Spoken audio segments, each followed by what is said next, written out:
Before we start cooking, we have to make sure you rinse your hands under some warm water with some soap.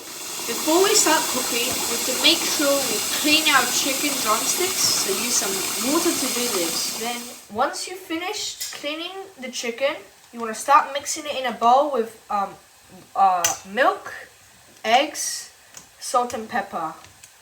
And just keep on mixing it.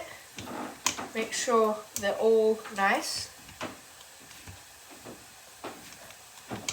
In a new bowl, you want to add some flour, salt and pepper, mix that together, and then also put your chicken drumsticks that are now wet with milk and egg, and you want to mix that in with the flour. Make sure it's fully covered and coated before you put it on a new plate, and you repeat this process with every single chicken drumstick you have.